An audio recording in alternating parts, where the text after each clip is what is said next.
Good evening, YouTubers. Welcome to episode 33, part B. This is the Tuesday night extra that we've done this week. Obviously, we normally just do Sunday nights, don't we? So I've done something a bit different. I'm not sure if it's going to be allowed to stay on YouTube or not, because I've basically copied somebody else's video that I really enjoyed watching. It's a video in Pakistan or India of an engine being rebuilt and machined, etc. And I've just done a bit of a voiceover for the people that maybe aren't so up on engineering and engines but are interested. So hopefully they'll get a better idea of what's going on by me rambling away in the background telling you what's going on. So I hope you enjoy it. Any feedback be gratefully received as always. Thanks for all the great comments in the last video that I did. It's always nice to see that people appreciate what I do and take the time to make a comment. That's great. Now, I never ever wanted to ask the question if people could subscribe to the channel, because I always see it whenever I watch something. It's like, please subscribe, please thumbs up and all that, and I just think, oh, if people are going to subscribe, they're going to subscribe. But I have to say that looking at my statistics, about 60% of the people that watch the channel aren't actually subscribers. So if you can hit the subscribe button, that would be great, because it would massively help me in my pursuit of becoming a YouTube video maker, or whatever you call them, a superstar. And yeah, you know, if I can do more and do more videos and buy some better kit to get better audio and better visuals on the camera and get some good projects on the go, it's all good. It's all a win-win. So yeah, that'd be great. Thanks very much if you can do that. And I hope you enjoyed tonight's video, and I hope that YouTube don't take it down because I've effectively copied somebody else's video. Although I've seen lots of other people copy other people's videos, so I think it's okay technically, but we'll find out in the fullness of time. And I look forward to seeing you all Sunday night. Right, bye for now. Okay, chaps, here we are with the video all about this 6-pot diesel engine in I think it's either Pakistan or India being rebuilt.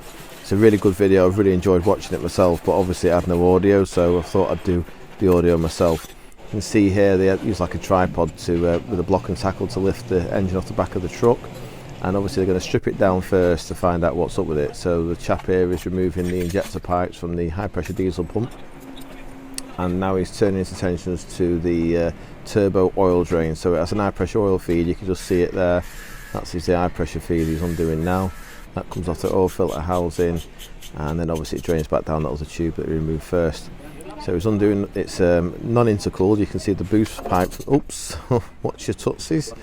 Yeah, the turbo just fell off there, narrowly avoiding the guy's toes. He hasn't got his steel toe caps on, a bit warm over there for them. Yeah, so here now he's taking the belt tensioner off and removing the alternator, just getting all the ancillaries off so we can get to the core engine ready to take it apart. I assume it's got something major wrong with it, like you know, worn big end and it's knocking no oil pressure, or it's got cylinder wear or piston failure or valve failure. These guys don't take these things apart for no reason. There has to be a genuine worn out reason for it to come apart. So it looked quite black inside there, and that's obviously the overhead valve gear, the rockers. So the guy now, he hasn't using he's got a good strong arm there, and he's just undoing the head bolts. It's got it the engine sort of located on a wooden pallet to keep it steady. So they don't have buzz guns over there for speeding up the job. It's just a case of everything's manual. They've got time on the hand. Well, I say they've got time on the hands. Probably haven't got the resources to buy electric buzz guns, although they have got good cameras for making YouTube videos, remarkably. So he's pulling out the push rod tubes there. That's what transmits the movement from the cam follower down inside the engine to the rocker on top. That's the cylinder head coming off. It looks fairly clean, and the gasket doesn't look old, to be fair there. So yeah, I'm not sure exactly what's going on yet. No, we're going to stand it on end. Oh, crikey, scares me, those tootsies. Right, sump's coming off. All looks quite clean inside there. Nice pickup pipe, and he's undoing the pickup pipe first to get access to the big ends and the mains. He's cracking the big ends off now. Interestingly, the not using a buzz gun again, just using a strong bar, and yeah, no gloves. Must have good skin, these guys. So we're going to start popping. Let's look at that. The bearing looks okay there, doesn't it? So he's using a bit of wood to knock the pistons out. Pistons don't look particularly bad either, to be fair to him. Yeah, well, looks quite good so far, this. So he's knocking them out with a bit of wood and taking the front pulley off there. You see all the dust. I mean, to be fair, I think he'd have been better off with a high pressure washer and just steam cleaning the engine and getting all the dry dust and muck off it before he started stripping it, because it just gets everywhere, you know, gets into the gears there. You can see it's a mechanically, it's a gear driven high pressure pump, and also the camshaft is gear driven. So yeah, you just don't want to get the dust on it. I assume they'll clean it all anyway, they'll have a system. That's the diesel pump is removed, and now he's on with removing the camshaft. So yeah, that looks good. That's the gear, we'll call it the gear plate, back plate. That's the oil filter, and this is the oil filter housing. So in there is, what's in there? Oh, that's the oil cooler. So that sits in the water jacket of the block and exchanges the heat. Obviously the high pressure oil passes through the cooler, and then the cooler transmits its heat into the water in the water jacket. That's the dry plate off the back of the flywheel, and he's taking the flywheel off now. Oh, watch your toes. Remarkable how these guys don't really have a bench or, you know, something clean to work on, because it must be so hard working in the dust. You know, everything gets mucky. So crank looks okay there. Undoing the mains caps now, ready to pull the crankshaft out. Maybe the crank's broken, or I don't know. There will be a reason why this has come apart, because they don't do things for no reason over there. So that all looks pretty good, to be fair. At this stage, nothing looks blued or burnt, so it's not broken. So the bearings look they look new, you know. I think this has been apart before. That head gasket hadn't done a lot. That crank looks mint, apart from the fact it's covered in dust. So what's he up to here? Oh, he's splitting the liners. It has like a liner insert, and to do that with a little bit of a rod, they must be thin. I wonder if it's had an oil consumption issue. Right, so now instead of machining the block on a mill, he's just giving it a stone in there to clean it. And at this point, he's pushing the new liners in. But looking at the bores, I'd say that's been bored bigger. I suspect the liner may have distorted, being so thin, and that's why it's come apart. And it's because it definitely bored the block before they put the liners in, so they probably bored it bigger so they could put a thicker liner in. Now this tool he's fitting in here is a little peg that locates a Van Norman boring bar. So yeah, he's put that in the cylinder next to it. That machine, that bore there, that Van Norman, it locates, that's him tightening it up there, that pulls it down onto the block. It'll be centralised on the cylinder, and then obviously he's going to bore the new liners to finish size for the new pistons he's got for it. So this guy's he's got a lovely condition of that Van Norman boring bar. It looks really clean. So he's going to bore that, and then he'll have to hone it. It's quite a posh borer, that. It's got a 2-speed lever on the side. That's a posher one than mine. So yeah, they've got some cracking gear over there, despite the fact they work in very dusty conditions and that. They seem to take care of their machinery very well. So we've got that off. So what's he up to next? Right, so that's the block board ready to take the piston. He's got to hone it next. So there's his honing tool. So I'm not quite familiar with that type of honer. It's not like mine anyway. Yep, so he's honing it out, putting a nice crisscross in, or it's going a bit fast for a decent crisscross, but probably won't bother it for what it's doing. So he's probably going to measure it now. Oh, I see, he's using the ring to measure it. So he's just checking it from the ring gap, assuming that the rings are correct. They're very clever, these chaps. They'll have a method for deciding whether it's right or not. They'll have been here before. These are proper engineers that make do with whatever machines they've got to do a good job of it, basically. Right, and this is their cleaning process. So they have like a tray. I'd imagine it's got paraffin in. I see they've got no gloves on, and I just think, wow, you know, they must have absolutely fantastic skin to be able to cope with cleaning this engines down with diesel and paraffin or whatever they're using. So it's off using donkey power now for a steam clean. You don't have a pressure washer, surprising. Hot pressure washer would be awesome for this, and some detergent that, you know, rinsed off, because I don't think the paraffin will, you know, it'll still leave an oily residue. So He's oiling the bores now so the liners don't go rusty on the way back to the build shop. But that's just like, to me, all the dust in the street now will just get stuck on the liners. Anyway, I'm sure they've got a method for cleaning it all off again. So there's the crankshaft. He's giving that a polish. Obviously this is at 2 times speed so that you don't fall asleep while you're watching it. Then he's fitting new valve guard oil seals on the head. He hasn't gone into the head massively, but I suspect it was okay. So this is a fantastic way of fitting the valves. He just puts the collets in, pushes the spring cap down, and the collets drop in. I want to try this myself. It's a fantastic way of doing it. There's the inlet plenum. That basically seals all the inlet ports up into one port so that it can be boosted through that hole. And what he's fitting here is these are the oil squirters for the back of the piston, so they sit in the main housing. And if you look at the main bearing when it comes to put them in, you'll see there's 3 holes and a groove. So one will do the cam, one will be the mains feed, and one of them will be the oil squirter feed to squirt oil at the back of the piston on the thrust side, just to help it lubricate. So got all nice set of new bearings there going in. That's great, all looks very clean. They've even got a nice bit of cardboard to build it on so they're not in the dust. That's his little oiler, so he's just oiling it all up. Crank looks lovely and clean. I assume they've airlined it and brake cleaned it, etc. Cleaned all the cross drillings out. It turns lovely. I wouldn't expect anything less. So they're gonna torque the mains up now.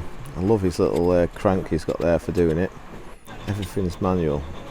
I don't believe he's using a torque wrench. He's just going to use his brain and just feel when the bolt starts to stretch and pull, and that'll be his torque limit. And his pal there is just checking that it goes round nicely so it's not nipping as it goes together. So, you know, the basic engineering understanding is there with these chaps. They really do know what they're doing. So that's the rear seal housing going on, followed by the rear seal, the flywheel housing we'll call it. This also has the engine mounts in it. So he's putting all them in. I do wonder if it's like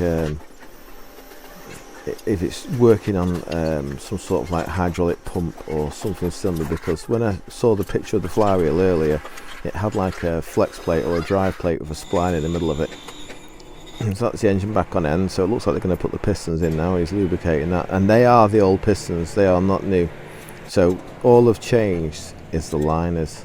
So you saw how thin the liner was. There's a good chance that because it was so thin, it's pulled away from the parent liner and gone all funny shapes, which would cause it to burn oil. So that's a ring clamp. He's just basically used that to clamp the rings in the piston, and then he's pushing it down with the wooden end of the hammer. He's going at it quite fast, which is a bit worrying because you know, if the rod, when he sends it in now, he could do with a few little taps rather than one big one, because if it hits the crankshaft it could mark the crank, and then that could cause a bearing failure at a later stage. And like I say, I'm sure they know what they're doing. So getting all the pistons in, you can see that big hole in the side of the block. That is where the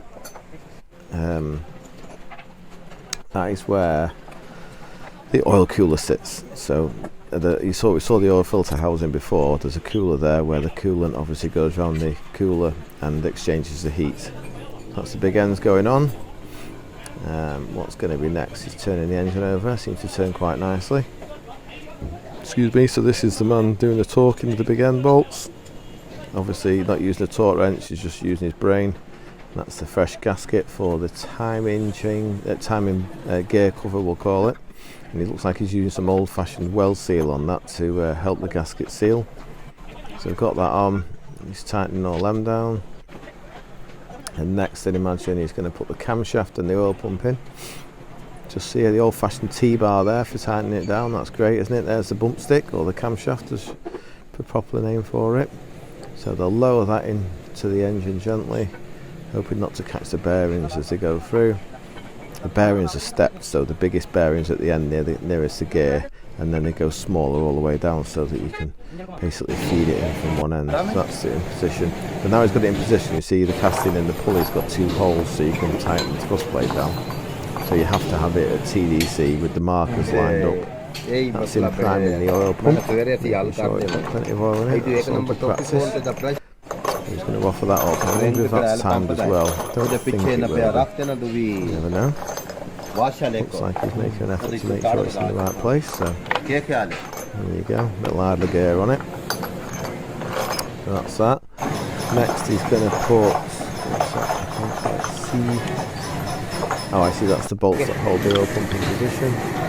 It's got, if you notice, there's always at least 2 pairs of hands working on the job. That's why they can get the job done quicker, because they've got so much manpower over there. And me building this engine on my own in a workshop would just take me forever. You know, good week job that. Probably do it in a couple of days, these guys. So that's the timing cover that covers the push rod tubes. So that's that going on. Got the T-bar flat out again. Some chaps on the T-brake in the background there. That's the pickup pipe, he's just putting a bit of the oil well seal on the gasket. So we've got one guy cleaning, one guy doing the top end, another guy doing the sump. Plenty of manpower there. Next they're going to probably be putting the sump on, I'd imagine. And they'll probably roll it over, put it around. Oh no, he's putting the diesel injector pump on, so you want to keyway that. So I'd imagine the pump, those bolts he's tightening up there, they'll be elongated so that you can actually move the pump timing to get the point of injection absolutely perfect, you know. Sometimes they did it on the pulley, but with it being inside the timing cover housing, it's more than likely external, so it's easier to set. It's the old school mechanical pump, just be one wire to make that work, you know, one wire for the solenoid stop screw. So there's the pulley for the, yeah, you can see it's on a keyway as well, so it'll have like a dot to dot, it's got a line up. Helps it, well, makes it in the correct position, so you'll line it up. It's been looking very clean and dust free, which is obviously very important. I am surprised they haven't transferred it to a bench, but then again, if they haven't got decent lighting, you know, it's nice to build outside in natural daylight. You can see a lot more and, you know, less likely to miss something. So fair play to them. What's going on next? Just tightening the diesel pump up. And the torque wrench again, just a big spanner, quick plonk, that'll do. So it's just checking all the marks line up there. Little arrow helping us to understand it. So brilliant.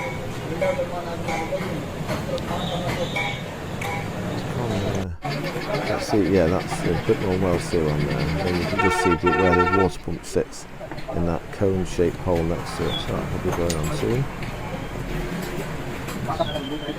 Yeah, I do wonder out there how hard it is to get parts. Obviously they've got machines there to do machine work, but you know, I do wonder whether it's easy for them to just pick up the phone and order a gasket set or, you know, some oil filters or whatever they need for it, replacement parts. I'm not sure how their internal mail system works, if we've got one like us where they can literally order something and it arrives next day. So, yeah, probably should learn about that. There we go, so we're just taking the gear cover plate in place, you can see with the seal on the front of it. So,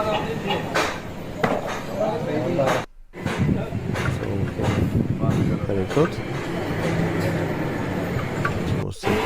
T-bar, that's the sump. Doesn't like to be clean that much, but, you know, doesn't need to be clean on the outside, does it? So just tighten the sump up with a little crank handle there.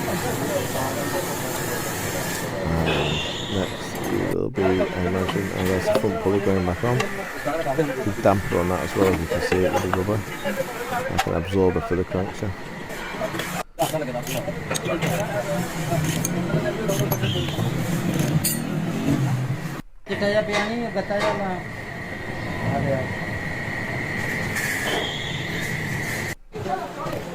Right, this is the oil cooler that I was talking about before in the housing. So the oil cooler will have the high pressure oil going through it, and then obviously it just lives on the side of the block there, and hopefully there's enough water flow going around. Them two holes is dancing around there, they'll be the high pressure oil in, high pressure oil out. So I'm going to go to the oil filter housing after we've been through the cooler, so the oil can get filtered properly.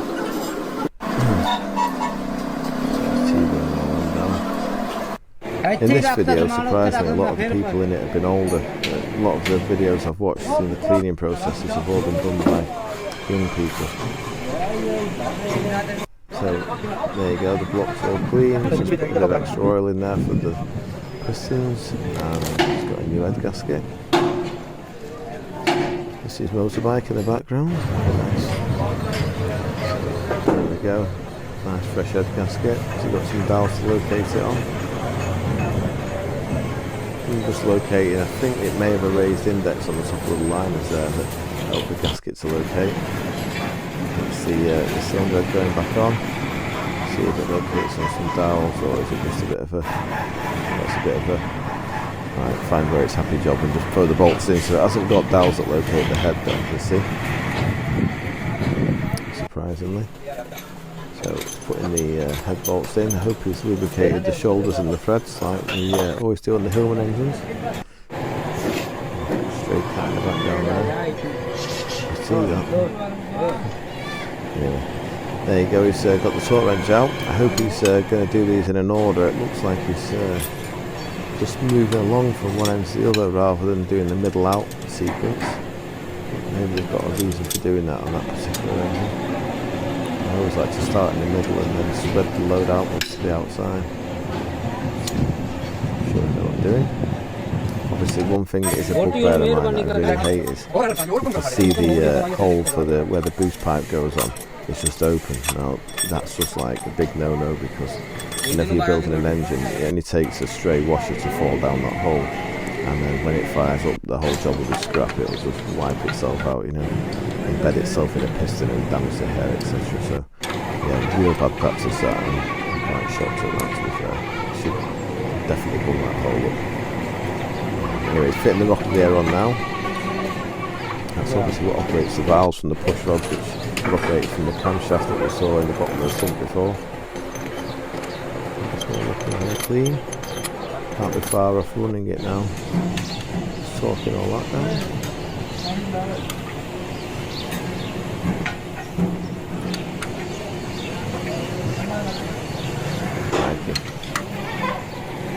He's not shy. I don't know what torque he's pulling that to, but it's not a little bit. Yeah. So what he's doing here is, obviously to get the correct gap between the valve and the rocker, they've got like a lock nut and a thread. There's a little ball that sits in the end of the push rod. So he's cracking off all of the rockers so that he can use a set of feeler gauges to set the gap. So his mate's I'd imagine they're going to start turning it over, working out where the camshaft position is, so they can start doing alternate cylinders. So on this engine, when the centre two cylinders are up, one of them will be firing and one of them will be rocking. When the centre two at the top, the outside two will be at the bottom, and the intermediate two, so cylinders 4 and 5 and 2, will be halfway up. So it's quite easy to work out the camshaft position and decide which valves you're going to adjust. So he's setting them all, but to be fair, with that gasket being so thick, and it probably want a retorque, I'd have just set them all bigly and then run it open and then chase them up after it's run, just after the gasket settled a little bit and it's had a retorque. Because obviously the closer the head gets to the block, when the gasket settles, the closer the gap becomes in the clearance, you know. Obviously the push rod comes up and the head goes down. So yeah, it's doing a grand job there. Looks like he's got his apprentice helping. Again, amazing skin, no dermatitis in sight. Got better hands than me and I wear gloves all day. Must be the sun. So yeah, it's a little lock nut you can see there with the spanner with the hole in it, so that you can adjust it through the centre.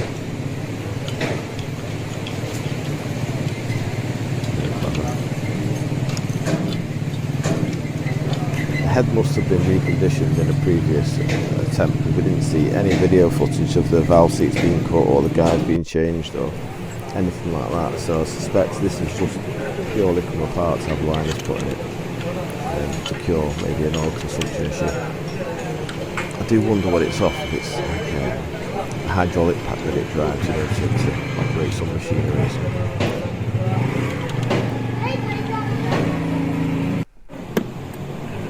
the cam covers going back on.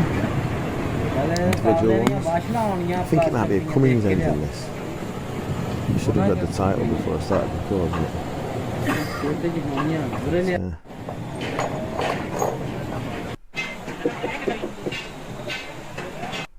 Tighten all them up.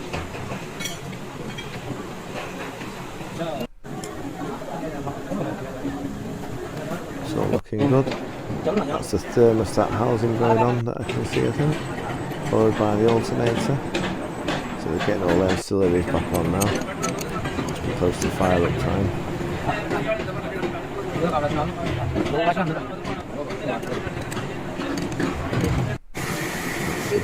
Poly V-belt, so it's obviously like quite a late engine. That's the automatic tensioner. That's got like a spring inside it, so the spring loads the belt tension so that the engine can run for long periods of time without being maintained. You know, the belt's being, a V-belt will always need chasing up. So that's it. It's winding the load off them on the tensioner and then putting the alternator in its correct position, and then it'll release the tension on the spring on the tensioner roller. It pulls it tight. And it's good design there. It's got like nearly 260-70 degrees of contact on that alternator pulley, so it won't be squealing like Microsoft. And this is the injector holes. Just cleaning them out, ready to put the injectors in. So the injectors going in there. To me personally, I'd have wound the engine over at this stage and got oil pressure up, rather than putting the injectors in now, because when they go to get oil pressure, it'll have compression, which you know, obviously not the best for the engine when it's got no fresh oil on the bearings, you know, being pushed through. So, I'm not quite sure how that works. It's like a locking screw or something.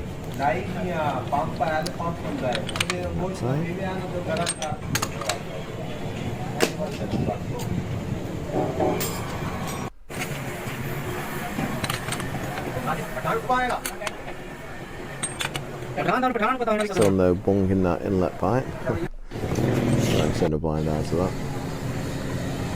Right, this going on here now is the leak-off pipe. So the leak-off pipe is basically whatever spilled off from the injectors when they inject internally leaks off down a leak-off pipe back to the fuel tank.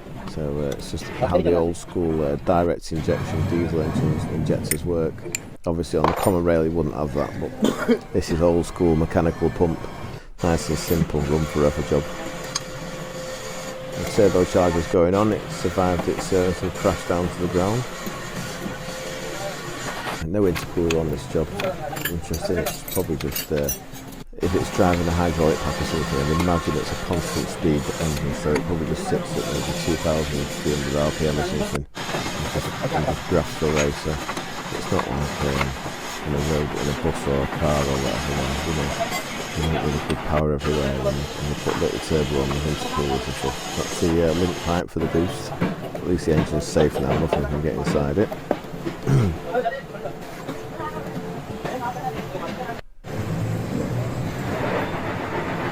I do wonder how long it's took to do this job. It looks like he's knocking the ring gear off. Obviously the ring gears are shrunk flick, so the ring gear is fitted hot, and then as it cools down it shrinks onto the flywheel. So they've knocked the ring gear off, and I'm not quite sure what they're trying to achieve here. Maybe it's got a bald spot on it. Now it looks like they're going to attempt to heat it up here so they can refit it maybe in a different position. You've got to admire the way they work. Rather than getting the old butane gas out or whatever and heating it with gas, they're just using old rags that they've cleaned engines with, wrap round it, and they'll light that and then just let it burn, and obviously the heat gets transferred into it, but it hasn't cost them a penny to do it. Obviously a bit of pollution there, but probably won't bother them. So he's just wire brushing that off, getting all the bits of molten rag off it before he attempts to drop it over the flywheel again. Maybe he's turned it round, I'm not quite sure why he's took it off, but it doesn't seem to be too fussed about its orientation. He's just sort of spinning it, hoping it shrinks and grabs. Anyway, never mind, there's the flywheel going on. It looks very clean and proper. And then I'd imagine the next thing to go on will be the drive plate. So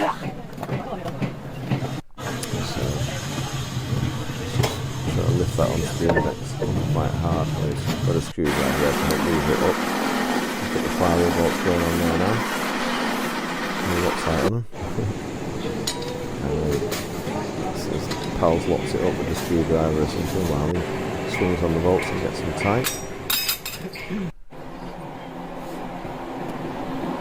That's the bolts for the drive plate. So the flex plate, it's bolted around the outside, and the idea is that any alignment issues between the flywheel and the centre of the pump or whatever it's driving are sort of like taken out by the flex plate, so it doesn't wear this spline in the middle.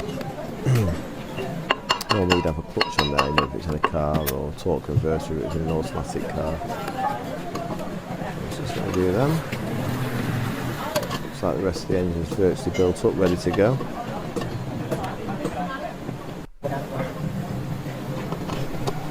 Just tightening them bolts up now. And then that looks like that the oil drain pipe. Got the oil in there or something. Put the seals in the block. There's in there. And that goes up to the bottom of the turbocharger. That returns the oil that's lubricated and cooled the turbocharger.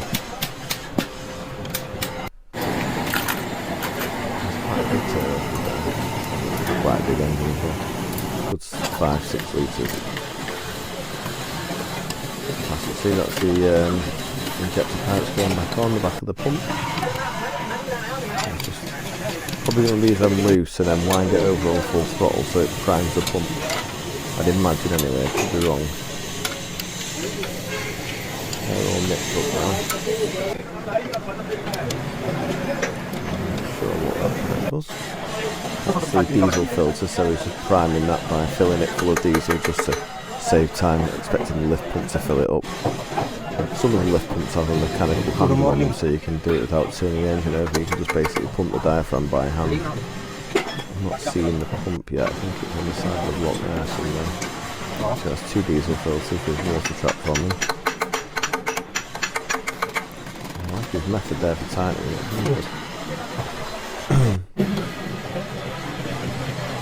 That's the oil filter going on. Obviously you'll prime that with oil, I'd imagine.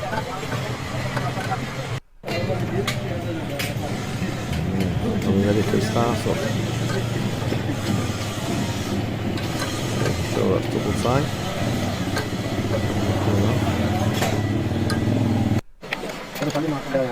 That's the starter motor going on.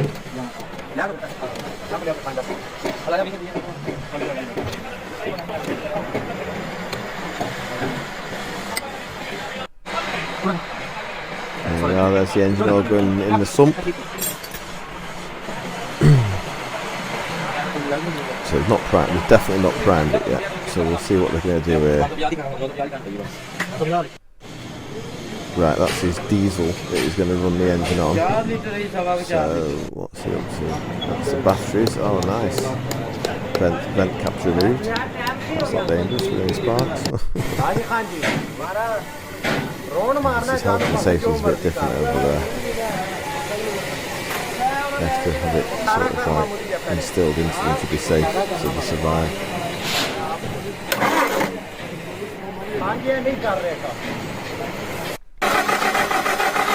Right, so he's priming, he's got the probably on wide open throttle and he's left all the injector pipes off and they're cranking it over, and we can just see the fuel squirting out there. So we know they've got fuel up to the injectors now, so in theory when they go to cranking it now it should fire up and run.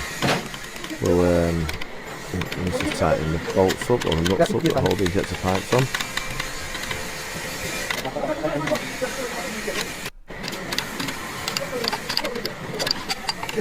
Amazing what tools these guys have got, you know, nothing posher than open-ended spanners and things like that. I'm not quite sure why he's put his hand over the turbo. I'm not sure what the theory is. It's certainly I hope it's dragging the fuel through, because the fuel soaks through the injectors at high pressure. That definitely won't affect it with the pressure and the pressure. Anyway, it's running, and it looks like he's cracking off the high pressure oil through to the turbo. Maybe he's just checking that there's an oil feed to it before he goes too far. Still running. See what open out of there. Going everywhere. And then finally, I hope it's not running dry. I would have liked to see the gauge out personally. I wouldn't get this far. Anyway, we've left it running, so we must be happy to it's got oil pressure. I hope we can't see that. So, there's no coolant in there at this stage, so I don't think it's going to run it for more than like 30 seconds. Doesn't appear to be smoking too badly. That's good. And looks like that's the end of the video. That's where I finished recording it. Well, I hope you've enjoyed that, and my rambling on hasn't annoyed you too much. I enjoyed watching the video without any audio, but obviously I know what's going on there. So if you're new to engines, then hopefully you've got a better understanding of what was going on. Okay, I'll see you all Sunday night. Thanks for watching.